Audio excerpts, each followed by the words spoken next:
여러분 안녕하십니까? 광주 MBC 뉴스데스크입니다. 광주시가 영산강과 황룡강이 만나는 Y자 구간 일대를 시민을 위한 공간으로 탈바꿈하겠다는 계획을 내놨습니다. 하천 수질을 개선하고 습지를 살리는 등 자연적 요소를 강화하면서도 또 각종 여가시설과 즐길거리를 더해 활력이 넘치는 도시로 만들겠다는 구상인데요. 앞으로의 도시 100년을 좌우할 대규모 사업인 만큼 수천억 원대의 예산 확보 등 당면한 과제가 만만치 않습니다. 김초롱 기자의 보도입니다. 광주의 중앙을 가로질러 흐르는 호남의 젖줄 영산강과 여기에 Y자를 이루며 합류하는 황룡강. 도심 속 자연 공간이라 많은 시민들이 찾지만 드문드문 조성된 산책길과 간단한 운동시설 등이 전부입니다. 앞으론 변화가 있을 것으로 보입니다. 광주시가 최근 민선 8기 핵심 사업인 Y 프로젝트에 대한 구체적인 계획을 발표했습니다. 영산강과 황룡강 일대의 자연을 살리고 그곳을 시민들을 위한 대규모 여가 공간으로 개발하겠다는 겁니다. 영산강 Y 프로젝트는 광주의 100년을 열기 위한 미래의 구상입니다. 광주는 더욱 커질 것이며 더 생태적일 것이며 더 활력이 넘치는 먼저 광주시는 현재 3, 4등급의 나쁨 수준인 하천 수질을 2030년까지 2등급으로 개선한다고 밝혔습니다. 자연 자생 능력을 회복하기 위한 생태 습지는 17곳, 430만 제곱미터로 확장됩니다. 다음으론 광주시가 재미가 가득한 일명 꿀잼 도시를 강조한 만큼 카누와 인공 서핑, 짚라인, 물놀이장 등 활동적인 여가시설이 조성됩니다. 마지막으론 강변의 산책로를 보강하고 연결해 도심 속 백리숲길을 만든다는 계획입니다. 문제는 예산입니다. 전체 예산이 약 3,800억 원으로 이 중 지방비가 2,400억 원, 국비가 1,400억 원입니다. 정부가 고강도의 긴축 재정 기조를 고수하고 있어 매년 필요한 예산을 제대로 확보할 수 있을지가 미지수입니다. 이미 지방비로 배정한 4개 사업의 예산 450억 원 등에 대해서도 민간 투자나 국비 확보 방안을 검토하고 있는 실정입니다. 지역 활성화 투자 펀드를 조성해가지고 지역에서 수익성이 있고 공공성이 있는 그런 사업에 대해서 신청을 받고 있습니다. 그래서 그에 대한 국비 지원도 있고 민간 투자가 또 상당히 있습니다. 그래서 이 밖에 강을 중심으로 한 사업인 만큼 홍수 등 재난 대비와 안전사고 예방, 교통망 확충 등이 추가 과제로 지목됩니다. 전체 사업 20개 중 절반가량이 2026년 준공을 목표로 하고 있는 상황. 연간 방문객 3천만 명. 새로운 100년 도시 미래에 대한 실현은 앞으로 광주시의 신속하고 전략적인 재원 확보에 달렸습니다. MBC 뉴스 김초롱입니다.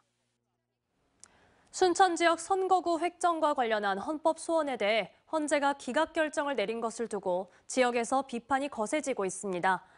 내년 총선 선거구 획정이 여전히 안개 속인 상황에서 선거구 정상화를 요구하는 목소리는 갈수록 커지는 분위기입니다. 문형철 기자입니다.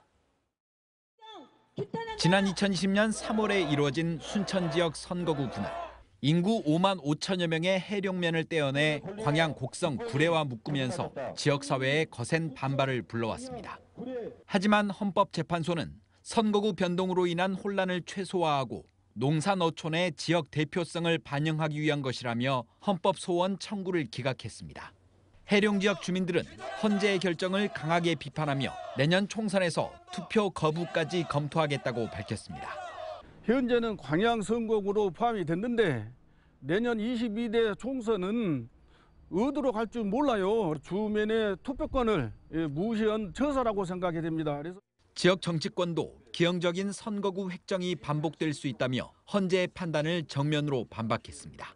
기본 원칙과 충돌된다고 헌재도 인정을 해놓고 헌법 위반이 아니다라고 하는 것은 헌법재판소 결정 자체가 스스로 모순이고 잘못된 것이죠.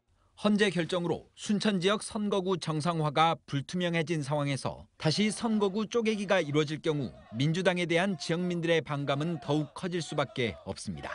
이정현 전 대표의 출마 여부에도 영향을 미칠 수 있어 순천을 전략 지역으로 삼고 있는 국민의힘은 단독 분구의 필요성을 더욱 강조하고 있습니다.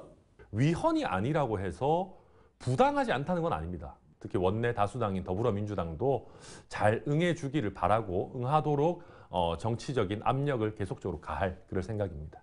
국회의원 선거구를 두고 지역사회가 또다시 혼란에 빠지고 정치권의 셈법도 더욱 복잡해졌지만 내년 총선 선거구 획정 논의는 해를 넘긴 뒤에야 본격화할 것으로 보입니다.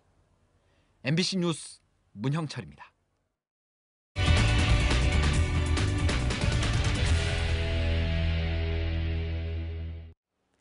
11월 22일은 우리나라 최초의 식품 법정 기념일 세계 김치의 날입니다. 김치의 여러 재료 하나하나가 모여 22가지가 넘는 효능을 가졌다는 의미로 2020년 제정됐는데요. 세계 각국에서 김치의 날을 기념하고 나섰습니다. 한 걸음 더 집중 취재, 먼저 주현정 기자가 보도합니다. 영국 런던 도심 한복판에 김장판이 펼쳐졌습니다. 영국인들이 어색한 솜씨지만 잘 절여진 배추에 진짜 백이 한국 김치를 만들고 있습니다. 바로 비벼낸 진짜 한국 김치를 맛본 영국인들이 탄성을 자아냅니다. 정말 맛있어요. 감사합니다. 한국에서 온 김치 명인의 강의를 한마디로 놓칠세라 집중합니다. 아주 좋은 질문인데요. 김치가 맛있게 익는 온도가 있습니다. 그게 15도씨에서 36시간. 늘 기준으로. 그러면 15도씨면 요즘 영국 런던의 날씨일 거예요. 왜곡된 김치의 문화를 바로잡고 제대로 된 한국 문화를 알리기 위한 김장 행사가 올해로 벌써 5년째입니다. 양배추를 고추장에 버무리거나 내지는 김치가 아닌데 김치라는 이름을 붙이고 파는 거예요. 근데 한국 사람 입장에서는 그게 너무 속이 상하더라고요. 이런 노력을 인정한 런던시 킹스턴 구의회는 지난 7월 유럽에서는 처음으로 김치은하를 만들었습니다. 3년 전 우리나라가 제정한 김치은할 11월 22일로 날짜도 맞췄습니다. So, earlier this year, the Council of Kingston agreed that we would designate the first Kimchi Day in Europe in November. There is a large and important Korean community in Kingston, and we thought it was really important that we should celebrate the Korean culture. 11월 22일 김치의 날은 세계 곳곳에서 제정되고 있습니다. 국가 차원에서 아르헨티나가 기념일로 제정한 데 이어 미국은 2021년 캘리포니아주를 시작으로 현재까지 12개의 주와 시가 제정했는데 연방정부 차원의 김치의 날도 올해 12월 만들어질 예정입니다. 독성 물질을 분해시키고 그다음에 대사 활동을 촉진시키는 이런 한국 김치의 우수성이 건강에도 좋다. 북미와 남미는 물론 유럽까지 김치의 날이 속속 만들어지면서 김치의 국제적 위상이 높아지고 있습니다. 남도 김치의 뛰어남이 세계적으로 주목받을 날도 곧 다가오고 있습니다. MBC 뉴스 주현정입니다.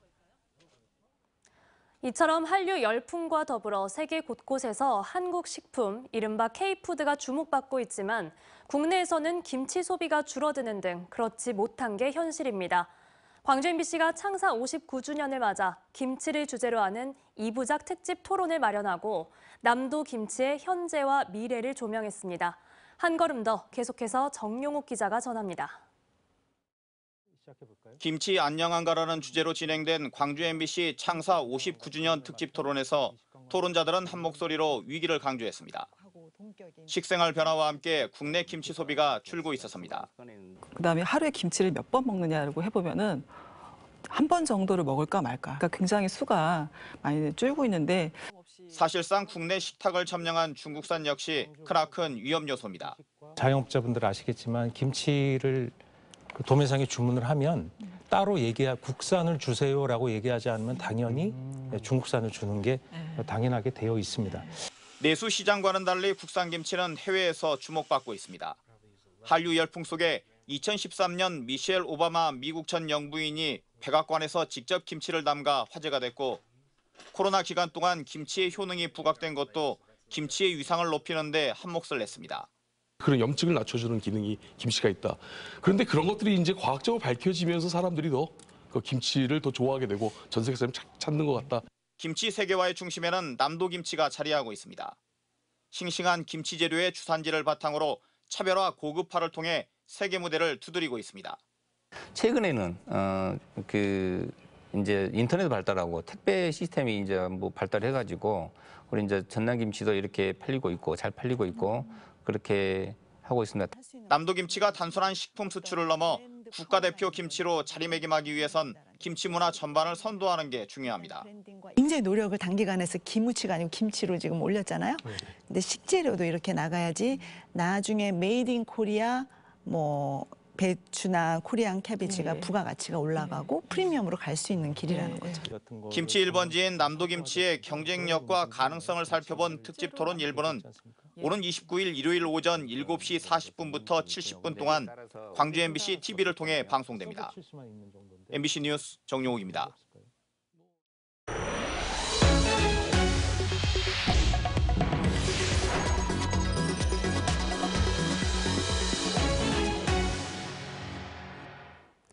지난 1971년 북한 경비정에 납치됐다가 간첩 혐의로 처벌받았던 여수 탁성호 납북 귀환어부 5명이 재심에서 무죄를 선고받았습니다.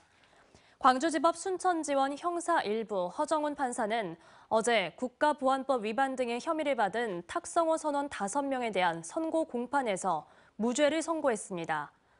재판부는 당시 수사기관의 보고서와 증거만으로 피고인들의 공소 사실을 인정하기 부족하고 달리 이를 인정할 증거도 없다고 밝혔습니다. 또한 재판부의 과거 판결에 진심으로 죄송하다고 사과했으며 선원들은 범죄자가 아니라 자랑스러운 대한민국 국민이라고 강조했습니다. 이재명 더불어민주당 대표가 신임 정책위 의장에 호남 출신의 비이재명계로 분류되는 이계호 의원을 임명했습니다. 또 신임 지명직 최고위원에 충청 출신 여성이자 친이재명계로 분류되는 박정현 전 대덕구청장을 임명했습니다. 이번 인사는 이재명 대표가 통합 일성으로 당무에 복귀한 이후 단행한 첫 번째 인사로 친이재명계 충청 여성 원외 인사와 호남 비이재명계 인사를 나란히 등용한 것입니다. 법원에서 실형을 선고받은 70대 남성이 흉기로 자해하는 소동이 벌어졌습니다.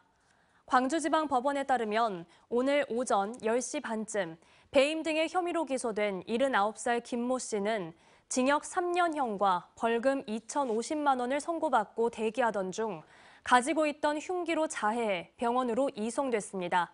김 씨는 생명에 지장은 없는 것으로 알려졌습니다.